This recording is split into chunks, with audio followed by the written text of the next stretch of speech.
Good evening and welcome to tonight's live. Now, a question I get asked quite often is how do I choose the right gold mine area for myself? So, I'll share a quick anecdote with you. Somebody once asked me, if you've got a burger van, where's the best place to sell burgers? Now, some people will say in a retail park, some will say fun fair, some will say in the middle of a town center, some will say where there's lots of employers. And the answer that that person gave me, by the way, after having asked the question, was where there's lots of hungry people. As obvious as that might sound, uh, they were right. You want a burger van where there's hungry people, so they're going to buy you food. And the same analogy, anecdote applies to property. When you're looking at your gold mine area or the area you should invest in, I think the first thing that's important is for you to know your property strategy. So if you're looking at HMOs or student accommodation, you want there to be lots of students there and possibly near colleges and universities. If you look at commercial conversions, you want to be in a place where there's lots of commercial property available. If you're looking at new builds, you want to be in a place where there's lots of land opportunities. So, for example, you'll know from having seen some of my videos, if you have done, that I invest a lot in Boston because there's lots of land available there. So there's more opportunities in Boston than there are in Peterborough in terms of building new homes. So that's something to think about. The second thing is, how much competition is there in the area? Now, generally, I hear from people, oh, Peterborough is very competitive. You've got a big property training company here. You've got other big investors. There's too many people looking to invest in Peterborough, so I look elsewhere. Makes sense. And obviously, if you think there's too much competition in one particular area, you might want to look elsewhere. So that's the second one.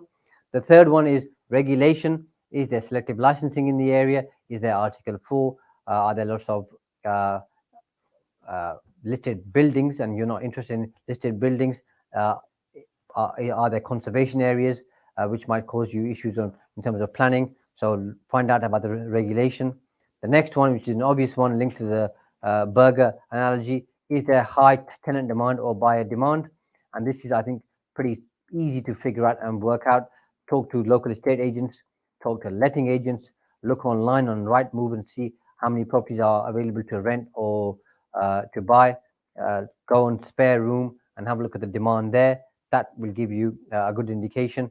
The next one, which I think is really important, especially for someone like me, how far is it from where you live? Now, some people invest 50, 60, 70 miles from where they live, so around about an hour's driving distance, which is what I do. Other people, by the way, might go 200, 300, 400 miles, and you might be excited by that initially, but when you've got to do that journey frequently, even if it's once a month or once every 2 or 3 months, it might get too much. So have your own criteria for that. How far are you willing to travel? I like to stay close to home. So if it's an hour's driving distance, I'm happy with that. Anything longer than that, I'm not too keen on, and that goes outside my criteria. After that, what local amenities are available? And with local amenities, I'll also include schools. Good schools means good demand. More people want to move there. Are there good parks there? Sports and leisure offerings, arts and culture, cinemas, local shops, restaurants. The more of this you have, the better the local amenities, the more likely there's demand for people to want to buy or rent houses in that particular area. Employment opportunities is a big one. Are there large employers? Is there a skilled workforce? If that fits in line with your tenant profile or your buyer profile, it's going to work well for you. Transport links are an important one. Especially if you're in commuter towns, so places like, for example, Peterborough, Stevenage, and other places in between, Luton, are seen as commuter towns. So good transport links. Alongside that, local transportation in terms of buses, trams, etc., obviously helps. So bear that in mind. Good infrastructure, connectivity, broadband, good phone connection. These are all important things. You may overlook them. So it's important you check these out, because let's say, for example, the broadband is not very good. Some of your tenants might not be interested in moving in that area or into that property. So make sure you look at that. Another big one, which I think most people don't look at, is looking at the growth plan the local authority has for that particular area. So here you've got two things. One is look at the local plan and see which sites are available in terms of planning, but also speak to the council and find out what growth plans they have in terms of inward investment, investing in the city, building infrastructure, and arts, leisure, culture. All of these things usually are managed, or the local authority has a certain amount of influence over these things. So make sure you check out that growth plan. The more ambitious and aggressive the growth plan, the more demand there will be in that particular area. Low crime rates, obviously, and clean areas are important. Have a look at the area, check out the crime rates, make sure it's a nice, clean area, well maintained. That's going to help.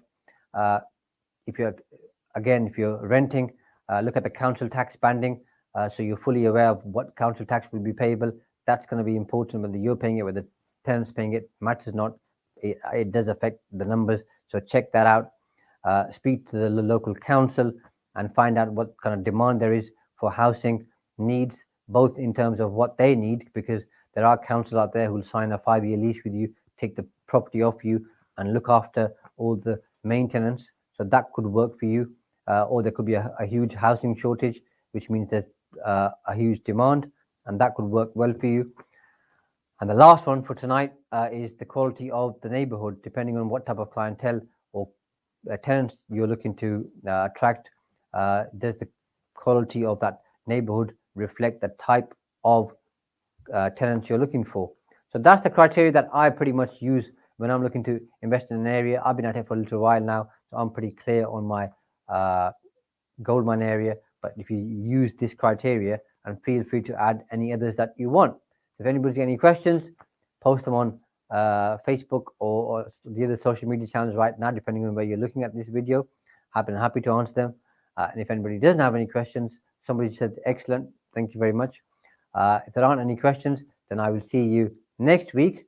And if you want me to cover any particular topic to do with property or property tax, post that on any social media platform, and I'll make sure I'll try and cover that in a forthcoming Facebook Live. Until then, bye for now.